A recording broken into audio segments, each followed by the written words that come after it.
9-year-old Chana Gauntlet was excited for the birth of her son. Now, she knew this was going to be one of the most exciting times of her life. Her son was born 2 months early. And despite how grateful she was to take him home safe and healthy, she knew that the bills would be coming. She began working so hard to cover the regular and the extra bills that her stitches burst. She began to hemorrhage and was in so much pain that she could not leave the house. Money became so tight, it was an option between food and menstrual products. So she went without food instead.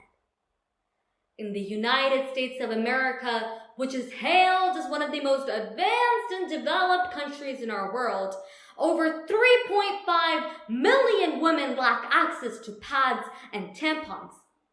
According to a 2021 study conducted by George Mason University's College of Human and Health Services, data was collected from 471 women taking part in undergraduate studies. Over 14% had reported experiencing period poverty in the past year, while 10% had reported experiencing period poverty every month. Black and Latina women were the most vulnerable, and those who were having to face these issues were more likely to combat moderate or severe depression in the near future. Why? We have robots on Mars that can sing and have found vaccines to the coronavirus, but we haven't found a solution to period poverty. And that's my concern.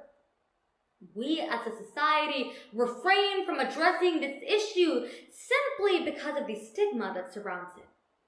So today, let's start off by examining the underlying causes, the crampy effects, before finally, sustainable solutions to empower women and shed the stigma. Period. So, how many of you were uncomfortable with the amount of times I just said period in the last 2 minutes? Take a moment to think for yourselves. Now, given the prior assumption that many of us have associated the term period with a random growth process every single girl goes through, a period is not a choice. It's simply biological. Much like a wound, the stigma around menstruation needs to be emptied and reformed. The taboo that surrounds it prevents both boys and girls from the opportunity to learn about it.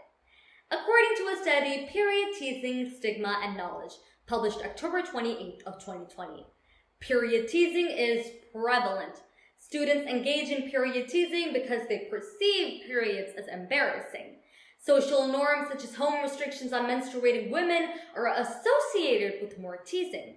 Students believe it is strongly inappropriate for girls to discuss or reveal period status. The lack of awareness we have given towards menstruation education leads to us students snickering behind the biology classroom during the reproduction unit or laughing at a girl when she bleeds blood onto her pants. But here's what we don't think about. We all would not be alive here today if our very own biological mothers did not menstruate. But we take no time to think about or even acknowledge that.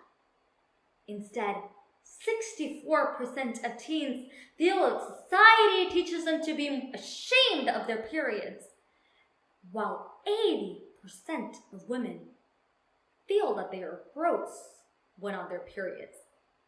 80%? Now that's gross. According to Jane Usher, professor of women's health psychology at Western Sydney University, periods have long been associated with dirt, disgust, shame, while some may even say fear. Now, many of you may have heard that women from tribes were confined to their own homes when menstruating.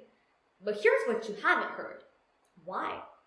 Women were considered the strongest when on their periods. Instead of taking care of familial chores like always, it was a time of reflection. They spent time with their family and other women from their tribe to learn more about themselves and the process. The way we as a society have twisted these traditions into degrading folklore is rather misleading. This leads to the taboos we seem to follow, which in turn leads to us reducing the perception we have on women's capabilities. Now, even Mr. Garrison from South Park says, "I'm sorry, Wendy, I don't trust anything that bleeds for 5 days and doesn't die." But what do? Sit back, watch, and laugh. Instead of blaming the curse of Eve, we as a society need to learn how to respect women for the biological miracle they take part in every month for a majority of their lives. So if all it takes is pads and tampons, why is this such a big issue? Yes, pads and tampons are important, but clean water and safe toilets are equally as important. Now let me give you an analogy we can all relate to. Let's say you open a wound on your foot. What would you do? Remove the dirty sock, disinfect the wound with some water, and put on a clean sock. But what if the water you had was so infected with bacteria that cleaning would actually infect it more? Or what if you didn't have the financial stability to afford a new pair of socks and your best option was to continue wearing the same old dirty sock? Well, either way, you're going to get an infection. And that is what happens to those underprivileged women who use newspapers and dirty rags in replacement to proper menstrual care. In the United States, period products are not covered by food stamps or Medicaid. If a woman had to choose between feeding her family or tending for herself, she would probably choose to feed her family. But what we fail to understand is that bleeding blood onto your pants goes far beyond simply that. It poses many health risks. Dioxins travel through the uterus, eventually damaging it. According to a U.S. Global-wide article, nearly 800,000 women die yearly due to lack of access and proper sanitation. And that is double the number of American deaths from the coronavirus. Now, coming to education. Girls, especially those of teenage age, often refrain from attending school when on their periods. Why? Well, remember the period teasing study we looked at? The study also reported that girls' fears are associated with poor management resources and poor hygiene.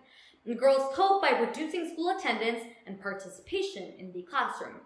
If every cycle lasts 5 days long and the school year is 9 to 10 months long, a girl nearly misses 45 to 50 days of her education, which accounts for 20% of her education.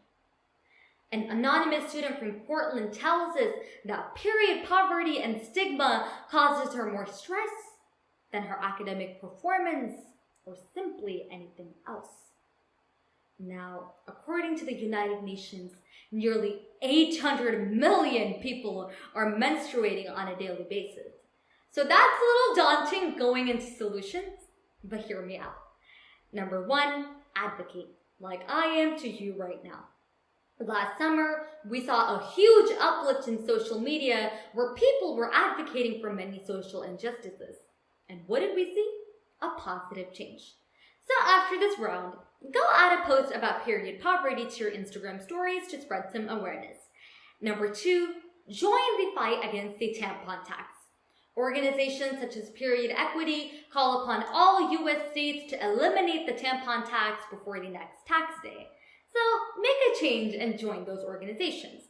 Number 3, donate period products to underprivileged women through organizations such as Period and Days for Periods. Number 4, break on progressive societal backgrounds. It doesn't need to be me, my mom, or my sister walking through the feminine needs aisle at Target, but it can also be my dad and my brother. Hey, real men buy tampons. And last but not least, buy smart. A foremost pant brand company, Oluna, donates a year's supply of period products for every purchase that's made. So I'm wearing my clothes from Oluna right now. So the next time we all deliver, let's do it in those clothes. Now, everybody has a period story. From Shauna Gauntlet, to me talking to you, to those of us who were brave enough to wear white shorts that day, and to the boy who called up his friends from laughing at that girl. It connects us all.